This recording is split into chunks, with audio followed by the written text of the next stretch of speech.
The most important thing is that our children are so resilient and how they've been able to pull through this year, even without the assistance of a parent sitting right next to them all the time, which sometimes we assume that everybody has that, and some of them don't. And they've pulled through. So that's what I'm most proud of. So they have to be like, doing it all on their own. And I mean, they're kids. It's hard for them to remember all of their logins, all of their times, and they're doing it. Some of the kids are really trying and really doing it. I just like to thank everyone, parents, teachers, staff, that has just been really, really supportive. There was a teacher that called and checked in on my son, his mental state, how he was doing, making sure he had all the equipment and things that he needed. But also, like, our students and our families have survived a pandemic. They are surviving every day. We have students, like Caroline just shared, who are managing themselves while parents are at home. They're managing younger siblings. They're figuring out technology. They're figuring out all the executive functioning that goes into organizing their schedule and logging on, sometimes doing that for siblings, sometimes doing that on their own, shifting the lens from what feels like a deficit mindset around learning loss, and actually, no, our students survived, our community survived. We need to shift from surviving to thriving next year, and how do we do that? If there are any specific things that stand out from your experience over the past year, whether it relates to that outstanding staff person who checked in with you, Caroline, or other issues or challenges that your child in particular faced, that you want to highlight now? When my son wasn't able to, sometimes the internet was slow. I explained to them I wasn't able to get in contact with the attendance coordinator. So a staff member got in contact with the principal, made sure that we were able to call. If the person wasn't able to answer, we was able to leave a voicemail message so that our child won't be penalized because of attendance. And, teachers were more, they would contact us back much more easier. I would send an email out to different staff members, and they would just call me back or email me back and answer my questions. If the teachers can let you know that they are actually doing their work, especially, a lot of parents, some parents, I will say, don't know how to use the computer. They don't know how to check if the kids are actually doing their work. I think a lot of it is the communication piece, is that we're using talking points. A lot of the translation is flawed.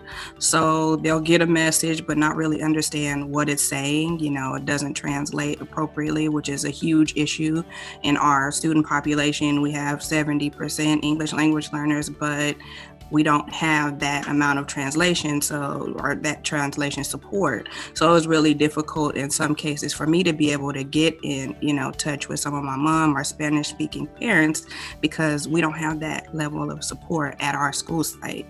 And I think something that really came up for us too, which we need to rethink, and I'm sure this is at all schools, is just the burden that we put on our multilingual and bilingual staff for us who are monolingual, with asking them to do our translation. There's multiple websites, so there's Schoology, there's Aries, and then there's a parent source. So maybe in the future, we can just have one where we can just go, click, and look at all the different things instead of going to multiple websites in order to get the information about our children. From the perspective of, representing your perspective as an educator and in school site leadership, what can you tell us about your experience communicating with families? Once our students started to really understand how to use the technology, it made access for families a lot easier in terms of attending parent meetings, conferences, because they were able to just use their student's Chromebook and use the Zoom link that the student used for class, or to have access to our links for family and staff our family meetings.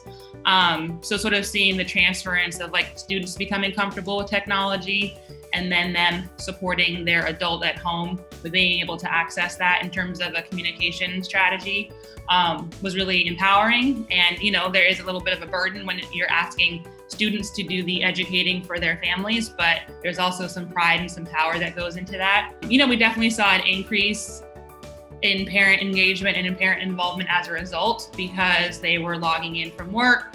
We had families logging in for meetings from the store. We had some who were just listening because they were grocery shopping, which really, increased the ability for our families to be engaged and keep up with what was going on. And that is something that we've talked about moving forward, is even if we're having family meetings in person or back to school night or, parent conference in person, being able to always stream it in some format. Really rethinking the time that we were communicating with families as well was important, to make sure we could be available when they were free.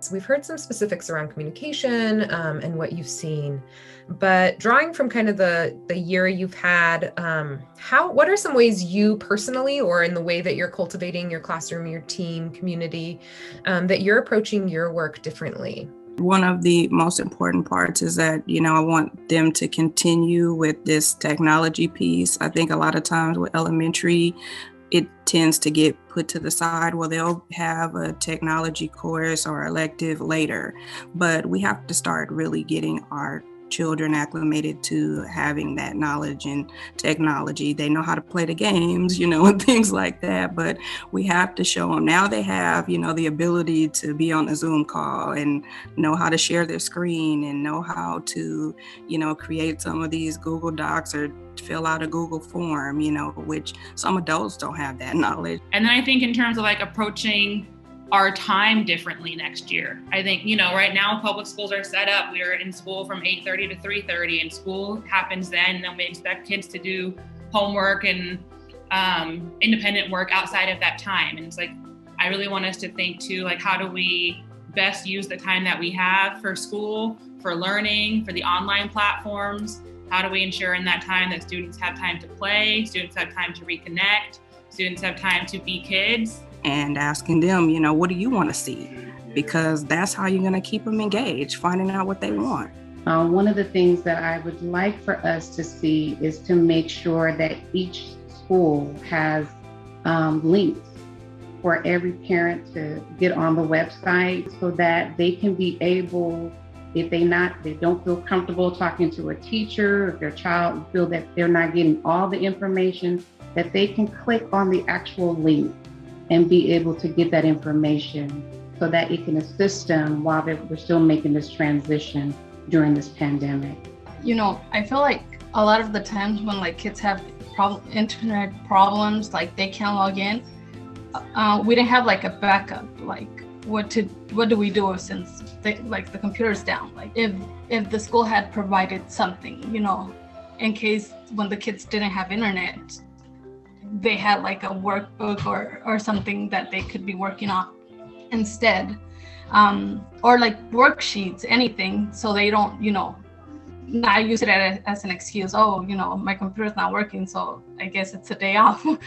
I think this really just illuminated to me on a very high national level that there is money for schools.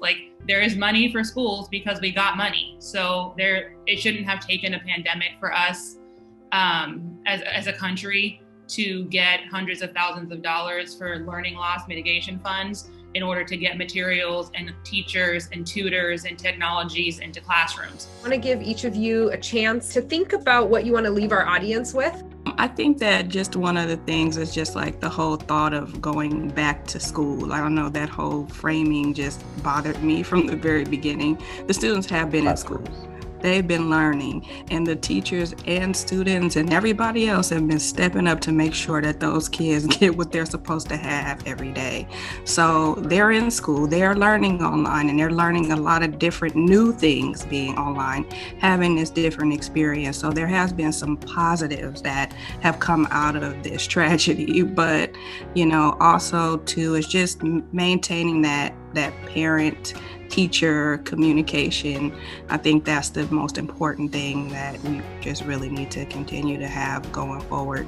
And I think with that too, we really are prime and in this opportunity to really honestly rethink what school is looking like. I don't know that we're going to get another opportunity to redo and restart dreaming about what is possible and doing it, and rethinking our school systems and rethinking curriculum and rethinking how we're supporting teachers and staff and how, what school looks like and the needs of our students and how we're going to meet them.